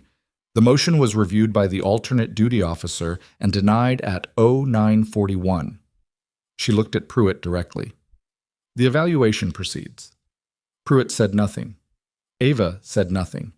Rex sat at her left knee and watched the yard. The formal determination took 40 minutes to document and another 2 hours to process through the base legal system, which moved at its own pace regardless of what had happened in the yard and didn't particularly care that 3 people were waiting in a small administrative room, refreshing their phones. Pierce brought more bad coffee. Ava drank it without tasting it. At 12:23, Wexler came out of the command building and walked across the compound to where they were sitting on a low concrete barrier in the thin October sun. He handed Sobel a folder. She opened it and read the first page and handed it to Ava. The euthanasia order had been permanently closed. Rex was cleared. The language in the determination was bureaucratic and dry, and she read it 3 times anyway, each time catching a different phrase that meant the same thing. Not a threat, handler compatible, operationally functional, cleared for reassignment pending program review. She got to the end of the second page and just stopped, holding the paper, and something went through her that she didn't have a clean word for. Not relief exactly, because relief implied the fear had been simple, and this hadn't been simple, but something in the same family, something that lived in the chest. Pierce, sitting beside her, looked at the folder. "Is that it?" "That's it." He nodded, looked at the compound around them. "You know," he said, "when you walked into that yard 2 days ago and I told you to stay behind the secondary line, I remember. I was certain you were going to get hurt, and I was going to spend a week doing incident reports. I know.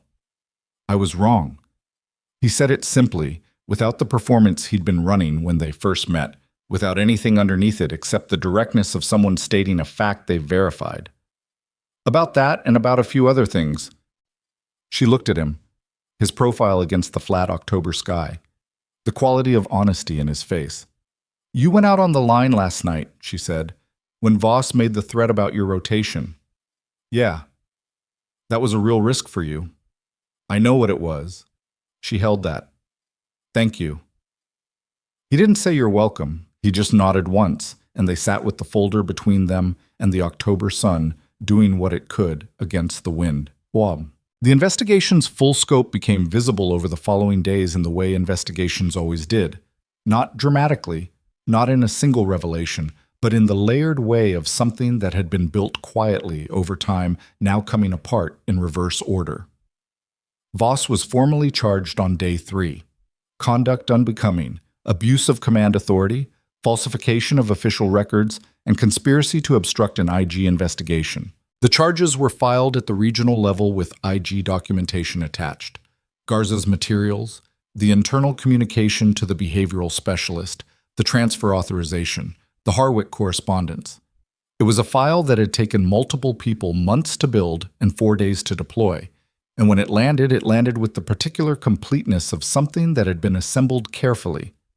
Harwick was placed under investigation separately. The process around him was slower.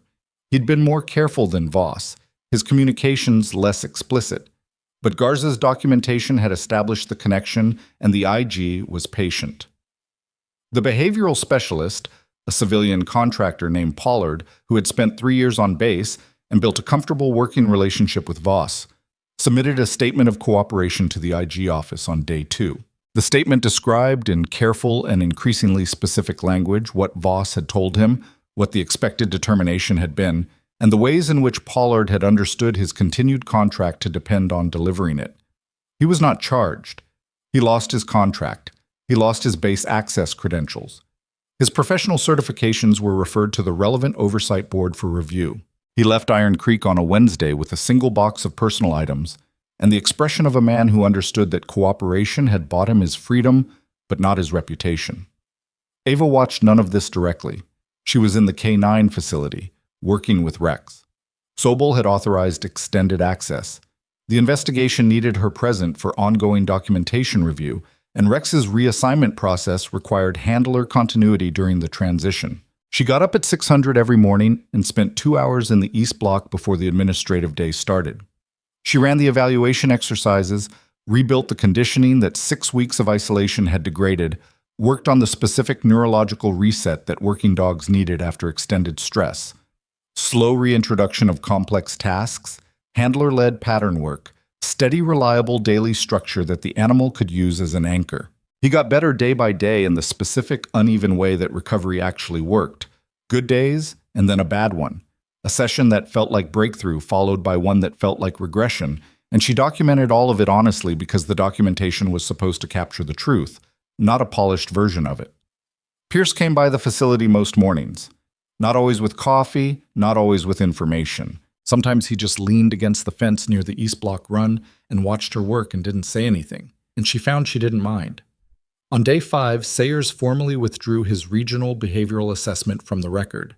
His written withdrawal was 2 pages long and included an acknowledgement that the evaluation methodology used in his team session had not been appropriate for the animal's training profile, and a statement that his preliminary findings should be considered void. It was the document of a man who had arrived on base expecting to validate a predetermined conclusion and had found himself, instead, in the middle of something that required him to reconsider how he'd been used. It was not an apology, but it was something. On day 6, the operators who had been in the yard on Ava's first morning, the ones who had stood at the perimeter with their arms crossed and their expectations settled, and their over-under running on how fast she'd be asking to leave, started coming by the K9 facility. Not all at once. In ones and twos, in the loose, slightly awkward way of people who need to say something but haven't quite worked out what it is. A specialist named Rourke, who'd been loudest at the perimeter that first morning, showed up on day 6 with a question about Rex's scent discrimination training that was technically legitimate but was clearly also an excuse to be in the facility. She answered the question without noting the excuse. He stayed for 40 minutes and watched Rex work and left without saying much else. But he came back the next day with a better question, and the day after that he asked if he could run the start of the morning session himself, under her direction. She said yes. He fumbled the first command sequence. Wrong intonation. The German inflection was harder than it looked, and Rex sat at the midpoint of the pattern and looked at him with the patient skepticism of an animal who has been training with professionals for 7 years and can tell the difference between someone who knows what they're doing and someone who is trying. Again, Ava said, slower on the second syllable. Rourke tried it slower. Rex moved. Rourke looked down at the dog with the expression of someone who has just understood, in a small way, what it had taken Ava 2 days to demonstrate in a large one. Huh, he said. Yeah, she said. It wasn't a reconciliation. It wasn't a scene of formal recognition or collective reckoning. It was a specialist learning to pronounce a German command correctly while a Belgian Malinois waited with measured tolerance. But it was real, which mattered more than anything orchestrated would have. On day 8, Sobel called her into the conference room for what she described as a follow-up debrief, and turned out to be considerably more than that. Wexler was there. A civilian at the far end of the table who hadn't been at any previous meetings. A man in his 50s in a suit that was too good for a military facility, which meant he'd come from somewhere else, which meant this conversation was happening at a level above what she'd been dealing with so far. Sobel said, "This is Mr. Aldridge. He's a program director from the office that originally administered the Kandahar classified program." She paused. "He has some things to tell you, and then he has a proposal." Aldridge didn't do preamble. He opened a folder and pushed it across the table. "What you've been told about your role in the Kandahar program was incomplete. Not inaccurate, incomplete. Your designation as secondary handler was always intended as a temporary classification pending a primary handler determination. That determination was interrupted when the program was administratively closed following operational changes in theater." She looked at the folder, at the designation page, at the words temporary and primary handler determination and the date attached to them, which was 3 months before she'd left Kandahar. They'd been about to tell her, she thought. 3 months before she'd come home, they'd been about to change her classification, and then the program closed, and she'd come home as a medical specialist and spent 6 years thinking her time there was a chapter she'd closed. "Rex was the only surviving program animal," Aldridge continued. "When he was transferred to the regular military working dog program, his classified training record was suppressed to protect program security. The handlers who received him were working with an animal whose full capabilities they weren't cleared to know about." He folded his hands. Voss had access to the program records as part of a different classified oversight role. He understood what Rex was and what he represented from a documentation standpoint. He was concerned about exposure. "Exposure of what?" she asked. Aldridge was quiet for a moment. The program had certain operational elements that weren't fully documented through standard channels. Voss's name appears in some of those elements, not in a capacity that justified concealment to the degree he pursued, but he wasn't rational about it. Men like Voss rarely are, once they decide their career is at stake. She thought about Rex in the isolation run. 41 days. The stress drills, the deliberate handler cycling, the conclusion written before the evaluation. All of it to eliminate an animal who, at the end of it, had simply been waiting for someone who spoke his language. The proposal, she said. Aldridge turned to Sobel. The program is being re-examined for limited reactivation, Sobel said, specifically the handler-animal integration component. Rex is a documented, functional program-trained animal. There's an interest in using him as the basis for a new evaluation structure. Handler compatibility training, program methodology development. She held Ava's gaze.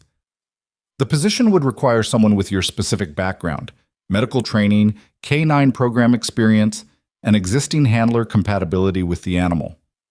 Ava looked at the folder, at Rex's case number and her own in the same document, at 7 years of a dog's life that had been built, disrupted, nearly ended, and was now sitting 50 yards away in an East Block run waiting for the next session. I'd be based here? She asked. You'd be based wherever the program determines, Aldridge said. Initially, yes. Iron Creek, during Rex's transition period. She thought about the termination letter on her kitchen counter in Kellerton, the lease that had expired, the 3 things that had arrived on the same morning before she'd finished her coffee. I need to know one thing, she said. The re-examination of the program, is Rex's operational future contingent on the program being approved, or is the euthanasia order permanently closed regardless? Sobel didn't hesitate. Permanently closed regardless. Rex is cleared for service. The program approval is separate. Ava nodded. Then I need 24 hours, she said. Aldridge looked faintly surprised. He'd expected an immediate answer. She could see that. A woman who'd spent 8 days fighting for a dog offered the position that made sense of everything, and he'd expected yes before she finished hearing the offer. 24 hours, she repeated, to think clearly about a decision I'm going to have to live with for a long time. That's not hesitation. That's how I make decisions. Aldridge looked at Sobel. Sobel looked at Ava with something that might have been approval. 24 hours, Sobel said. She spent that evening in the East Block with Rex, not working, just sitting in the run with her back against the fence and the dog pressed against her side. And she thought about what Aldridge had said about the Kandahar program, and what Delaney had said about unsealing her record, and what Pierce had said about being wrong, and what none of it quite covered. The 6 years between leaving Kandahar and standing in this yard, the apartment in Kellerton, the job at Hargrove Regional, the quiet life she'd built out of ordinary materials in the wake of something she'd never quite been able to name. She'd been good at the nursing. She wanted to be clear about that, even just to herself. She'd been a good nurse and she'd found real work in it, and the people she'd cared for had not been abstractions to her. But there had always been something, not a gap exactly, more like a frequency she could hear that most rooms weren't tuned to. She'd thought that was just the residue of service. The thing you brought back and learned to carry quietly. Rex shifted beside her, put his chin on her knee. She looked down at him. He looked back with the direct, uncomplicated attention of an animal that had made its decision about her several days ago and saw no reason to revisit it.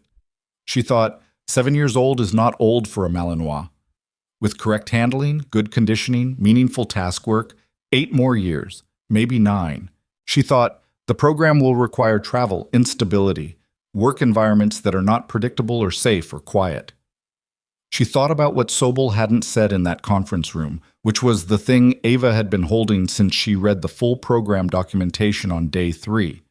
Voss's interference hadn't just been about concealing his own name in the program records. The stress drills, the deliberate handler cycling, the manufactured case for euthanasia, the level of effort involved was disproportionate to simple self-protection. There was something else in those program records, something Aldridge had called operational elements not fully documented through standard channels and closed before she could ask the next question. She needed to know what it was before she signed onto a program built from its foundation. She took out her phone and typed a message to Delaney. Full program documentation, not the summary, everything. By morning. She waited. Delaney's reply took 4 minutes. That requires Aldridge's sign-off. She typed, "Then get it." Another pause. Longer this time. Then, "Check your email in 10 minutes." She looked at Rex. He was watching the run entrance with the habitual alertness of a dog whose job had always been to notice things before the humans around him did.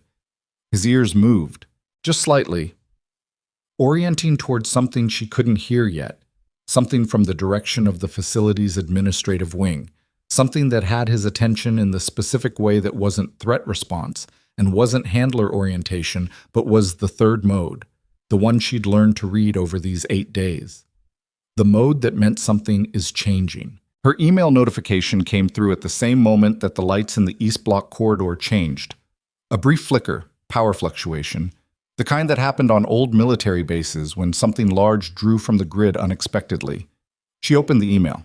The full program documentation loaded in sections, page by page, and she read forward from where Aldridge had stopped, past the handler assignment matrix, past the operational deployment records, into the section marked Program Purpose and Scope. She read 3 paragraphs and stopped. Read them again. The program hadn't been built around dogs. The dogs were the mechanism, the operational purpose, the reason the program had been classified above standard working dog programs, the reason Voss had spent months systematically eliminating a single animal, the reason her own record had been suppressed, and her civilian employment had been quietly terminated, and her name had appeared on a list that was supposed to have only one name on it, was something she had spent 8 months adjacent to in Kandahar without ever understanding what she was adjacent to. Rex shifted against her. The corridor light stabilized. From the administrative wing, she heard a door. Footsteps. 2 sets, moving in the direction of the East Block. She looked down at the program documentation on her phone, at the 3 paragraphs, at the thing they described that Aldridge hadn't told her in the conference room. The footsteps stopped outside the East Block entrance. A knock. Not urgent, not aggressive. Official. The sound of someone who has been sent. "Ms. Mitchell?" Not Sobel's voice. Not Pierce's. A voice she didn't recognize. "Mr. Aldridge would like to continue your conversation." She looked at Rex. He was looking at the door. She stood up. Rex stood with her, automatic, his shoulder against her left leg, and she put one hand briefly on his head, not to steady him, to steady herself, and then walked to the East Block door and opened it. 2 people in the corridor. One she didn't recognize, a young officer in utilities who had the look of someone executing an errand. The other was Aldridge, still in his good suit, still with the folder, and he had the expression of a man who had made a calculation and was no longer certain it had been the right one. "You read the full documentation," he said. It wasn't a question. "Yes." "Then you understand why I didn't lead with it this afternoon." She looked at him steadily.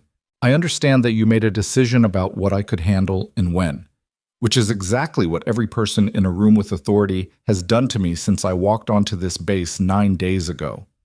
Aldridge absorbed that. "May I come in?" She stepped back. He came into the East Block corridor, and the young officer stayed outside and the door closed behind them, and Rex watched Aldridge with the attentive neutrality he gave to people who hadn't yet been categorized. "The program's operational purpose," Aldridge said, "was handler animal compatibility research for long-duration classified operations. The specific application involved medical intelligence support," she said, "using the handler's medical training to assess personnel in operational environments. Human targets. I was being evaluated as an intelligence asset, not just a handler backup." Aldridge was quiet. "The dogs were the cover," she said.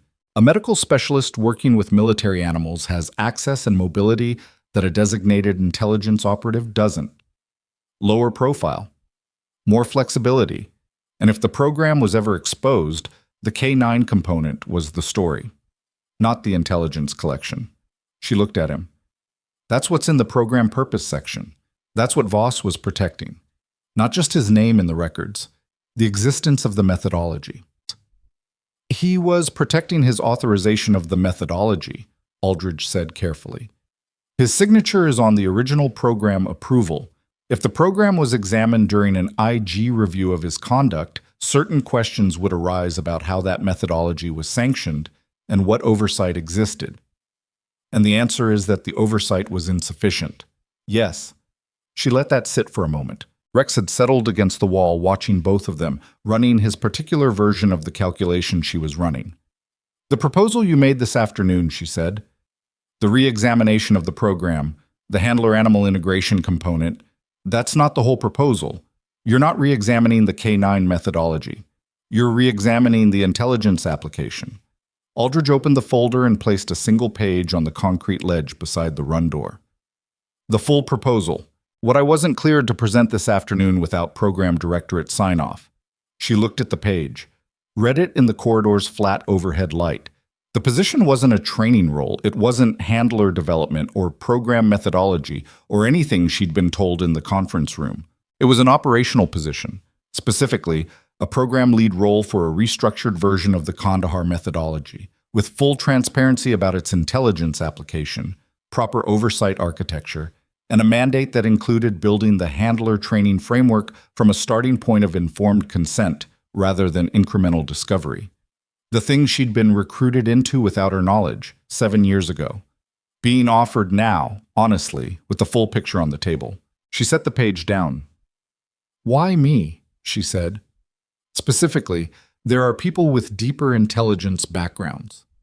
None with Rex." Aldridge's answer was immediate and unambiguous, which told her it was the true one. The program's foundation is the handler-animal pair. Rex's training architecture is intact and documented, and he has an established compatibility relationship with you that took 8 months to build originally and has been demonstrated under field conditions over the past 9 days. Finding another handler would take 18 months minimum, and Rex is 7 years old. He paused. "The program needs you, and it needs you to understand what you're entering, which is why you're here tonight." "Yes." She looked at Rex. He was watching her now, not Aldridge. His ears were slightly forward, his posture carrying the quality she'd come to recognize as his attentive mode. Not working, not resting, but present in the specific way of an animal waiting to understand what direction things were going. She picked up the page and read it a second time. The oversight architecture was real.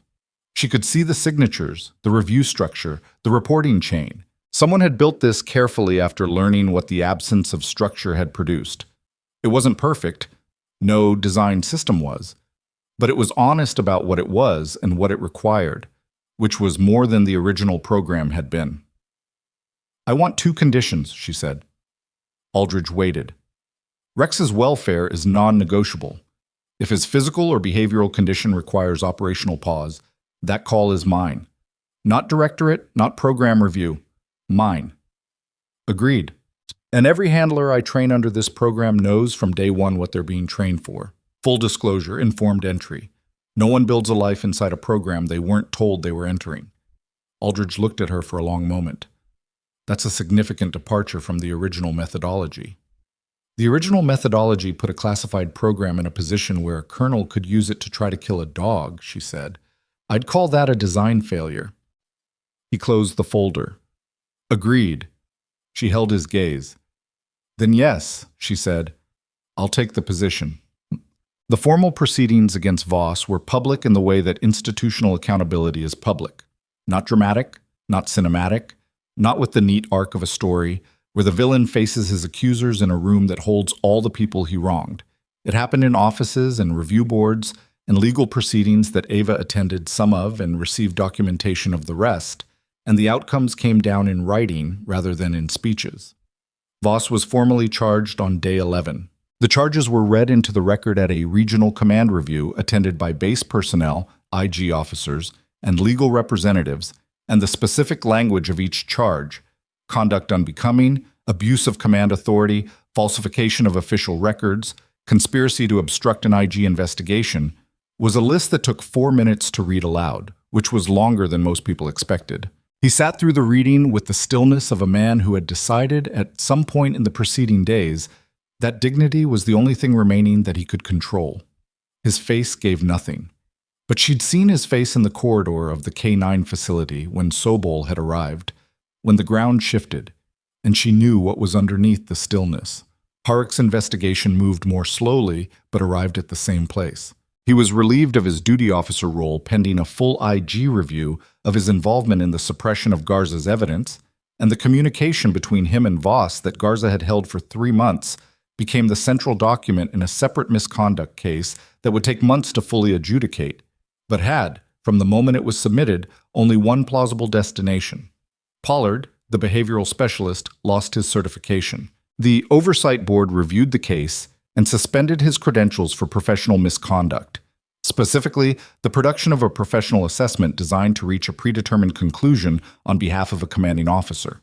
He could apply for reinstatement in 3 years, under conditions that were, the board's language made clear, unlikely to be easily met. Garza, when Ava finally spoke to him by phone on day 12, a long call, winding and honest and occasionally halting in the way of two people navigating something neither of them had a script for, said he'd spent 3 months wondering whether holding the documentation had been cowardice or strategy. Both, probably, she said. Yeah. A pause. Probably. Another pause. Is he okay, Rex? He's better than okay, she said. He's working. She could hear Garza's exhale through the phone. Good, he said, and she could hear everything that word was carrying, all the months of it, the weight of what he'd witnessed and held and finally put down. You did the right thing, she said. It mattered. Eventually, he said. That's usually how it works. Look, the commendation ceremony was Pierce's idea, technically, though he would deny it if asked directly, and she had never fully verified the attribution. What she knew was that Sobel told her on day 14 that a formal recognition was being arranged at the command level, and that when she said she'd prefer to skip it, Pierce appeared in the K9 facility doorway that afternoon and told her, in the plainest possible terms, that skipping it was not an option. It's not for you, he said. It's for every person on this base who watched what happened and needs to see the ending. She thought about that. That's manipulative. Yes, he agreed. Are you coming? She came. The ceremony was held in the main briefing room set.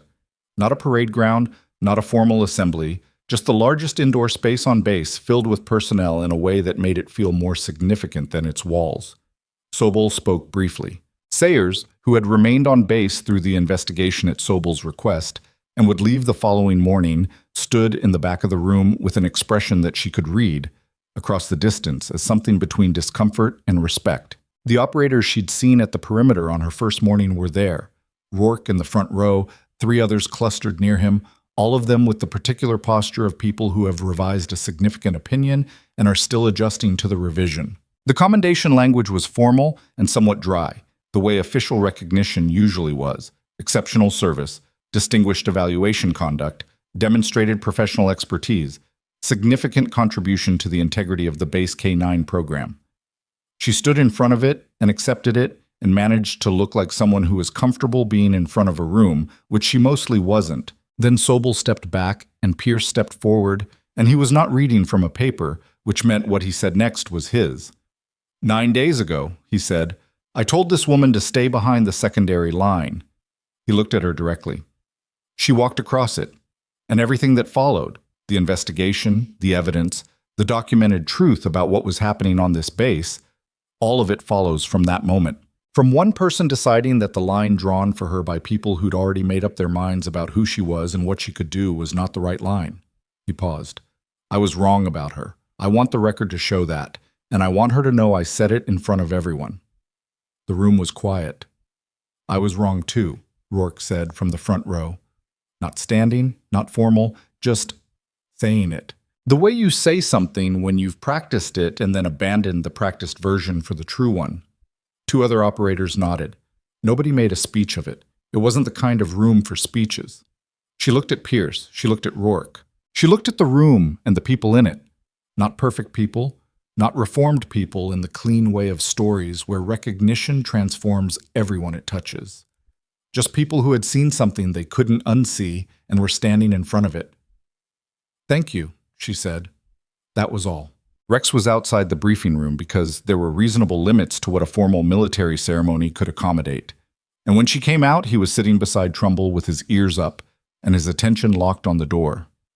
And when she came through it, he was on his feet before she reached him. She crouched down and put both hands on his face, and he pressed his forehead against hers, which was not a trained behavior and was not in any program documentation and was simply what he did. and she stayed there for a moment with the October air moving around them and the sounds of the bass going on steadily in every direction. She left Iron Creek on a Thursday morning, 3 weeks after she'd arrived with a temporary badge and a termination letter in her recent memory and a phone call from a 703 area code that had changed the direction of everything. She wasn't leaving for good. The program position required a month of administrative processing, clearance updates, and program integration before she'd be formally assigned. She'd be back. Rex was staying, properly housed now, properly staffed, with Rourke assigned as primary day handler under a supervision structure that Pierce had helped design and that used the European command architecture she'd established. She'd be back in 4 weeks, and Rex would be here, and the work would continue. But this version of it, the 9-day version, the urgent version, the version where she'd arrived knowing nothing about what she was walking into and had walked across a secondary line and kept walking, that version was ending. Pierce walked her to the visitor processing center. They didn't talk much on the way. There wasn't a lot left to say that hadn't already been said in better moments than a parking lot on a Thursday morning, and they both seemed to know that. At the processing center door, he stopped. "Kellerton," he said, "you had an apartment there. Lease expired. So I'll figure it out." She picked up her bag. "I usually do." He looked at her for a moment, not the assessing look of the first morning. Something different, something that had had 9 days to develop into a more accurate read. "Yeah," he said, "I noticed." She went through processing, got her temporary badge logged out, and drove out through the gate onto the access road that cut through the tree line and emerged at the highway with Redstone Harbor gray and wide in the distance. She drove for a while without the radio. She thought about Kandahar and the 8 months she'd spent there building something she hadn't been told she was building. She thought about whether to be angry about that. She'd spent some time over the past week being angry about it, the quiet, precise anger of someone who has discovered that a chapter of their life was not what they understood it to be while they were living it. And she didn't think the anger was wrong, exactly. It was appropriate. It was the response of a person who deserved to know their own history. But she'd also spent 9 days watching what happened when the suppressed thing surfaced, what Rex had done in that yard. Not performing, not demonstrating, just working, just being exactly what he'd been built to be, refusing to stop being that even after 41 days of someone trying to erase it was not a small thing. You could put things in isolation. You could cycle handlers and run incompatible drills and build a case file designed to conclude before it started. You could do all of that, and the thing that was true would keep being true underneath it. It would wait. It would cost you time and energy and the accumulated weight of not being seen correctly, but it would wait because it didn't have anywhere else to go. She had been a nurse in Kellerton for 3 years, and before that, a different kind of nurse in a different kind of place. And she had been built by experiences that nobody at Hargrove Regional had known about, and that had been fine, mostly. She wasn't certain she'd trade the quiet years. She'd done real work there and meant it. But she was also not uncertain, sitting on the highway with Redstone Harbor behind her, that crossing that secondary line had been the right decision. Not because it had worked out, though it had, in the grinding, incomplete, never quite as clean as the resolution deserves way of real things working out, but because the line had been drawn by people who had already decided who she was, and no line drawn by people who've already decided should be the thing that determines how far you go. That was the lesson, if there was one.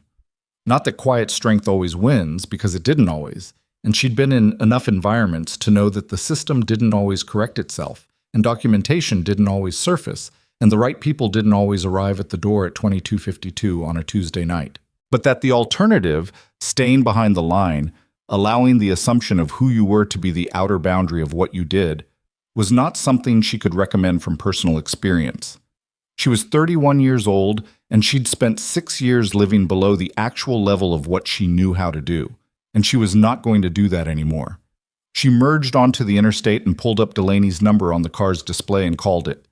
Delaney answered on the second ring. "You're on the road?" "Just left."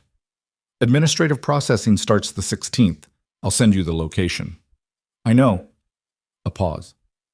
"Delaney, the original program, the 8 months I spent not knowing what I was doing, was there anyone in that structure who wanted to tell me?" A pause on the other end. Honest pause. not evasive. Yes. What stopped them? Protocol, Delaney said. And the program was closed before the process completed. By the time there was authority to disclose, there was no active program to disclose about. She absorbed that. It was not a satisfying answer, but it was, she thought, a true one. The new program, she said. Full disclosure, informed entry. You have that in writing. I have it in writing. Good.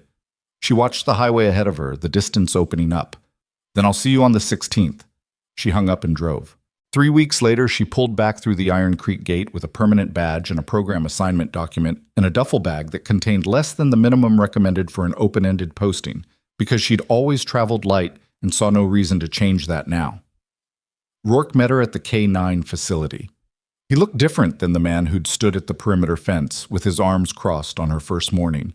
Not transformed, not remade, just adjusted, calibrated to something more accurate.